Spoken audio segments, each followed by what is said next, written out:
কবি অরিজিৎ রায়। লেখালেখির শুরু ছোটবেলা থেকেই। ক্লাস 6-এ পড়াকালীন কবিতা প্রকাশিত হয় প্রথম। তারপর স্কুল ম্যাগাজিনে, কলেজ ম্যাগাজিনে ও বিভিন্ন পত্রপত্রিকায় কবিতা প্রকাশিত হয়। দীর্ঘ 13 বছর ধরে লেখালেখি চলছে, সঙ্গে প্রবন্ধ, গল্প, উপন্যাসও লিখছেন।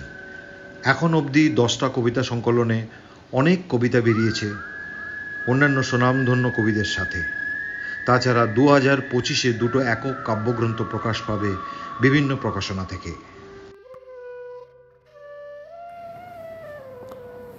আগুনে পোড়া চৈত্র, লেখা অরিজিৎ রায়, কণ্ঠে সুমন ঘোষ। বুঝলে মায়ার মা, আজকাল রাতের খিদেটা বাড়ন্ত। দিনের বেলা দুমুঠো ডাল ভাতে পেট ফুলে, মায়ার পেটটা বড় হচ্ছে, ওতে অনেক খিদে। ওর বরটা যে ওকে ছুঁড়ে ফেলে গেল, হাজার হোক জামাই, যদি ফিরে আসে।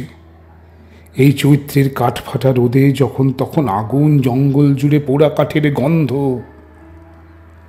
বুঝলে, কাল আর সকালে কাঠগুলোতে যেও না, সন্ধ্যে থেকে মেঘ ঢাকছে, যদি বৃষ্টি হয়। আমাদের ঘরেও বান আসবে, মা অন্নপূর্ণার বান, সব খিদে ধুয়ে যাবে। মায়ের মেয়ের মুখটা ঠিক লক্ষ্মীর মতো হবে দেখুন।